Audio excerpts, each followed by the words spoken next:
Hello dear students, स्वागत है आप सभी के एक बार फिर से आपकी जेईई मेंस पीवाईक्यू सीरीज में। गाइस उम्मीद करते हैं आप सभी बढ़िया होंगे। गाइस तो यहाँ पे अब जो अपना डिस्कशन चलने वाला है that is on electromagnetic wave. Guys ठीक है, अब यहाँ पे हम उन चैप्टर्स को ज्यादा टारगेट कर रहे हैं जो वेटेज वाले हैं। अच्छा खासा वेटेज लेके चलते हैं जहां से क्वेश्चन आने के 110% चांसेस होते हैं बेटा हर साल।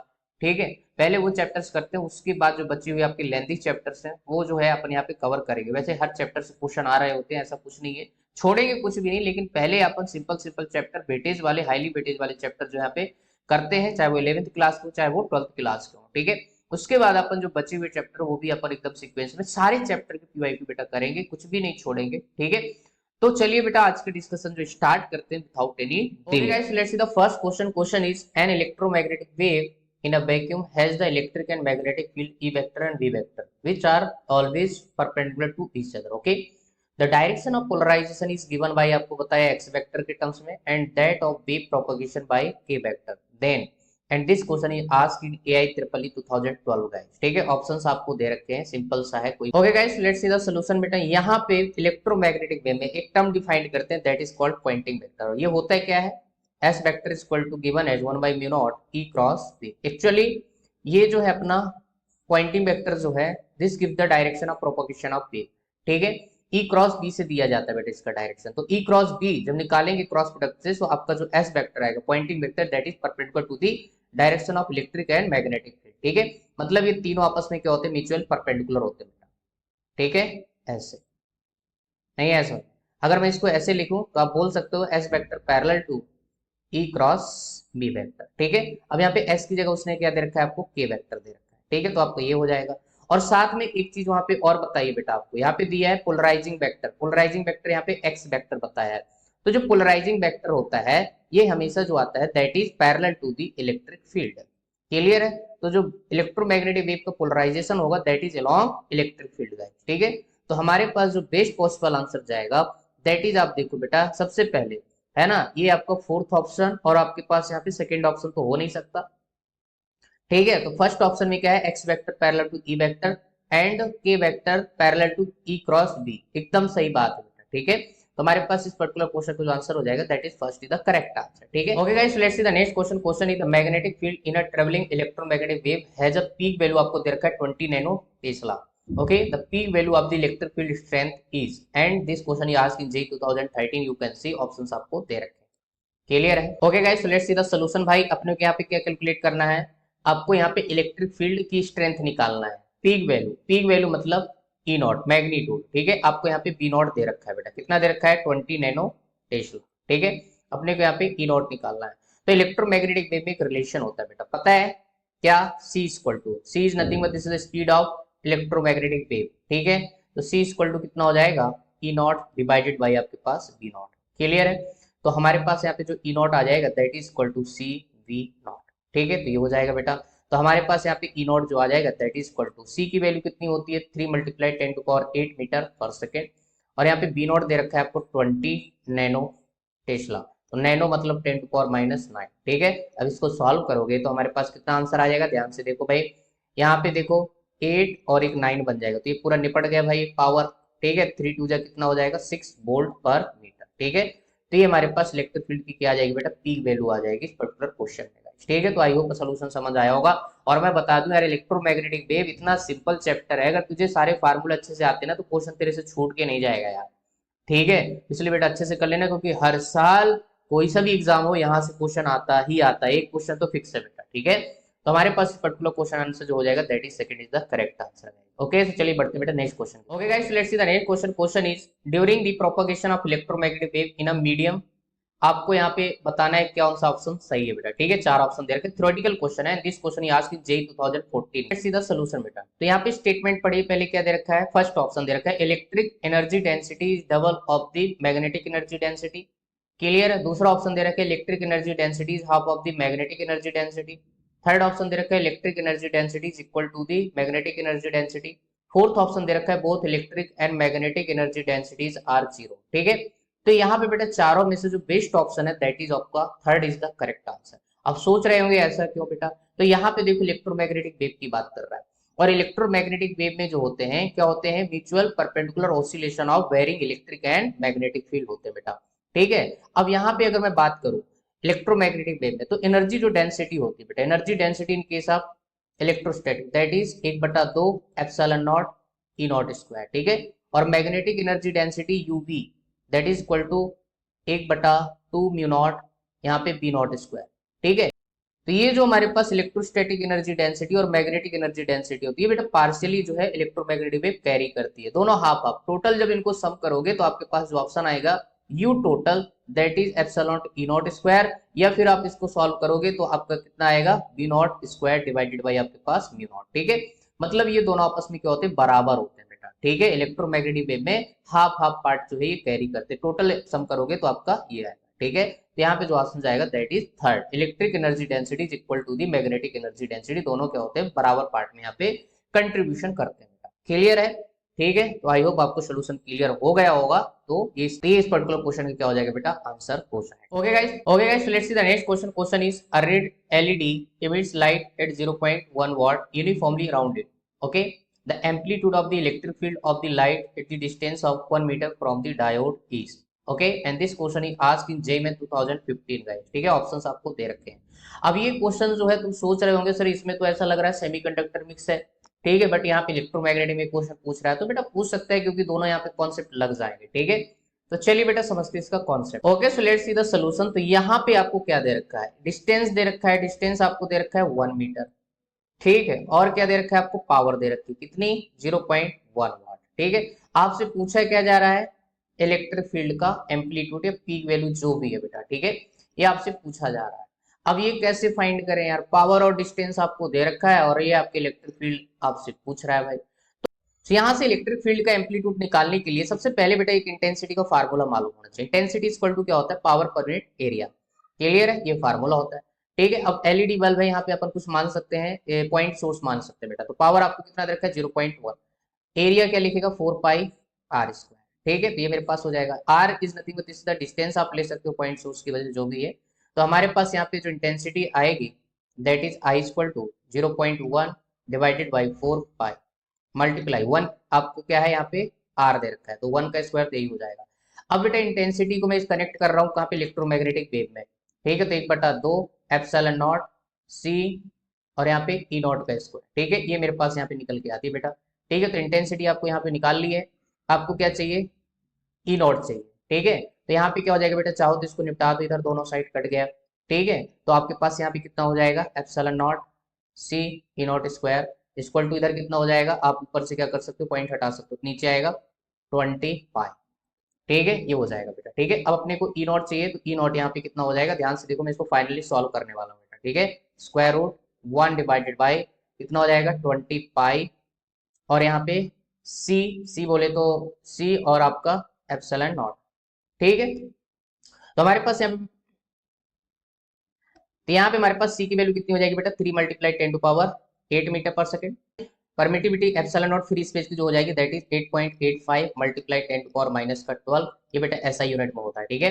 और पाई की वैल्यू जो हो जाएगी दैट इज 3.14 समथिंग। जब इसको यहाँ पे सब्स्टिट्यूट करेंगे और सॉल्व करेंगे, so after solving this will get, कितना आंसर आएगा, ई नॉट इक्वल टू बेटा जस्ट आपको यहाँ पे वैल्यू सब्स्टिट्यूट करना है, and after solving will get 2.45 volt per metre, यहाँ पे आपको अप्रोक्सीमेट आंसर जो बेटा यहाँ पे मिल जाएगा, क्लियर है, ठीक है। तो आप देख सकते हो बेटा यहाँ पे जो इसका आंसर जाएगा that is second is the correct answer, ठीक है। तो थोड़ा सा कैलकुलेशन वाला है यार क्वेश्चन, इसमें कुछ नहीं कर सकते, बट आपको करना पड़ेगा बेटा। तो इस पर्टिकुलर क्वेश्चन का आंसर जाएगा that is second is the correct answer, okay. Okay guys, let's see the next question. Question is arrange the following electromagnetic radiation per quantum in the order of increasing energy, ठीक है।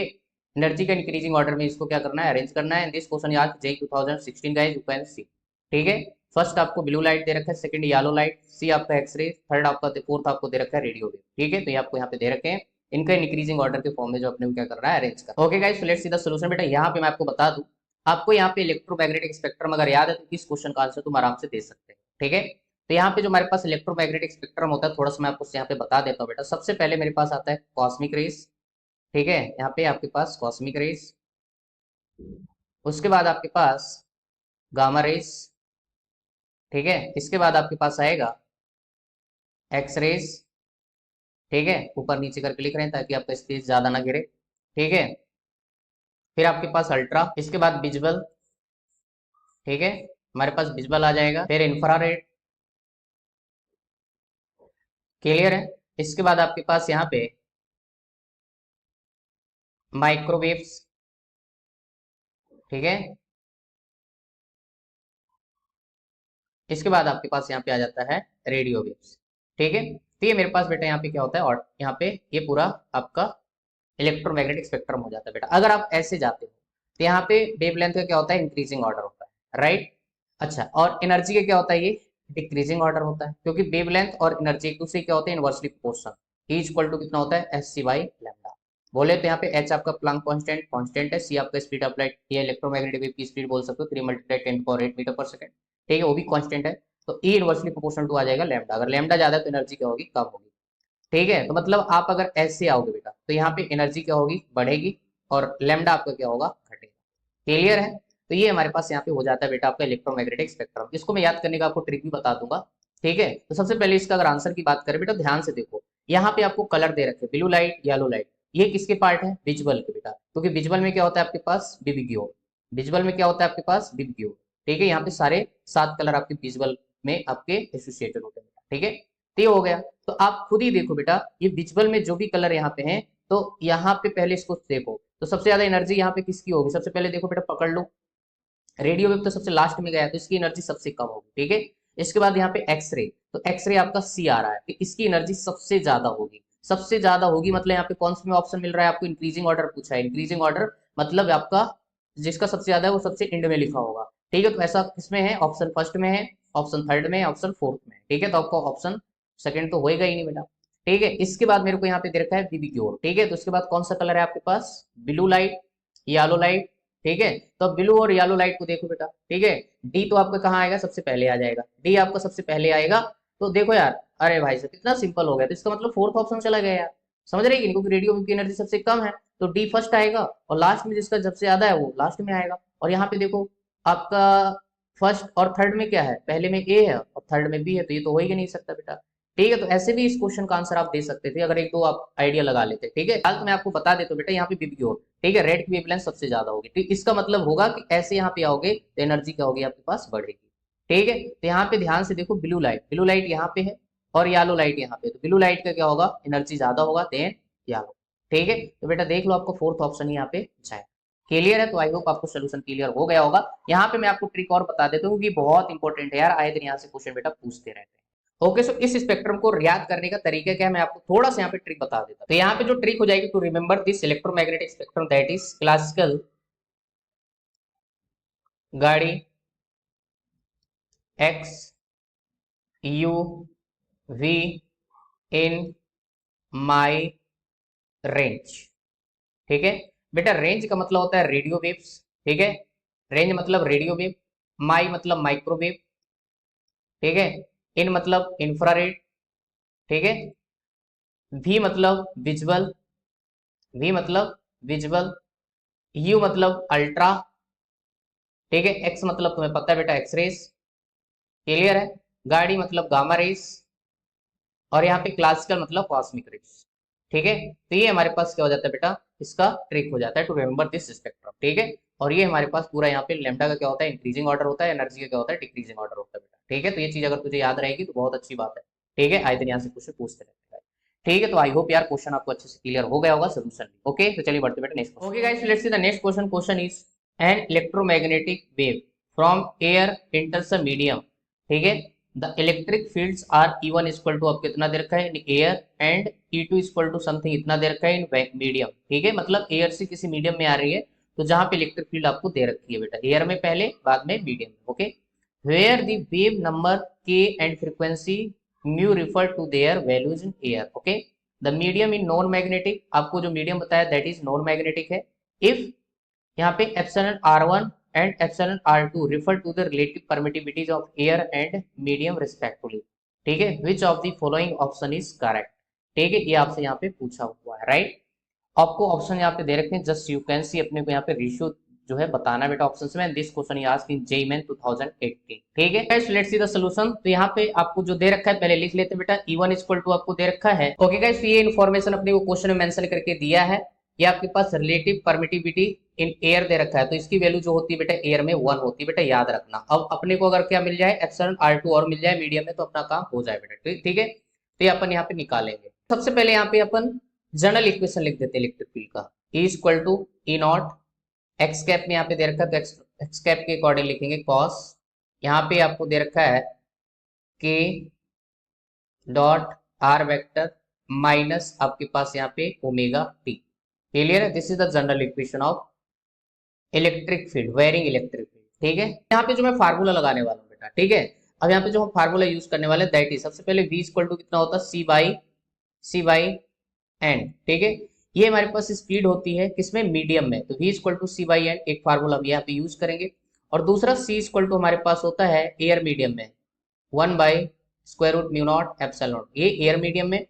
अगर मैं यहाँ पे medium में लगाऊंगा vm तो हमारे पास कितना आ जाएगा बेटा, यहाँ पे ये हो जाएगा 1/√ऑफ म्यू नॉट एप्सिलॉन नॉट, और यहाँ पे कितना हो जाएगा म्यू आर एप्सिलॉन आर। ठीक है, ये फार्मूला बेटा यहाँ पे आ जाएगा। ठीक है, तो यहाँ पे ये फार्मूले हम यहाँ पे यूज करने वाले हैं। क्लियर है?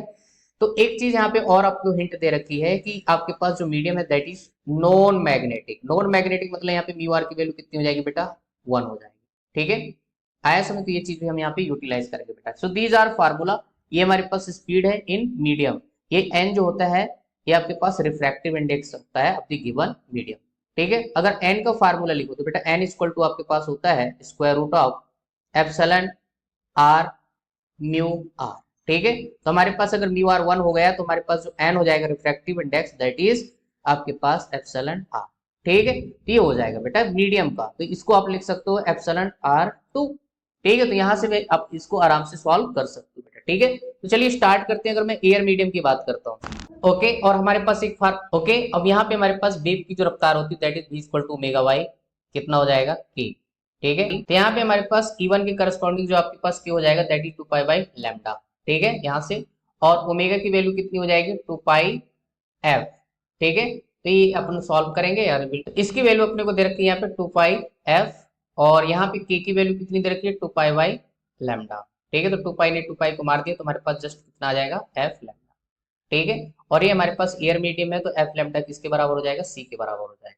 ठीक है, और सी इक्वल टू कितना होता है 1/√ऑफ म्यू नॉट एप्सिलॉन नॉट। ठीक है, तो जस्ट ये हो जाएगा बेटा। वैसे ये तुझे सॉल्व करने की जरूरत नहीं है, एयर मीडियम में आपको डायरेक्ट ये लिखना है। ठीक है, तो हमारे पास ये आ जाएगा। मैंने आपको बताया कि कैसे निकालते हैं वेव की रफ्तार। ठीक है, ओमेगा बाई के करके। ठीक है, अच्छा, नेक्स्ट हमारे पास जो V2 आएगा दैट इज इक्वल टू, फिर से अगेन क्या करोगे ओमेगा बाई के करोगे बेटा। ठीक है, ओके, सो हमारे पास यहाँ पे जो ओमेगा बाई के हो जाएगा बेटा, ओमेगा की वैल्यू कितनी दे रखी है सी, और के की वैल्यू कितनी दे रखी है 2, है ना, 2z है, और यहाँ पे ओमेगा इक्वल टू आपका हो जाएगा c इंटू टी है तो c आपका हो जाएगा ओमेगा। ठीक है, तो ये मेरे पास हो जाएगा। और यहाँ पे जो v है बेटा, v आपका मीडियम में है तो मीडियम में रफ्तार कितना होता है आपको मैंने बताया c बाई एन।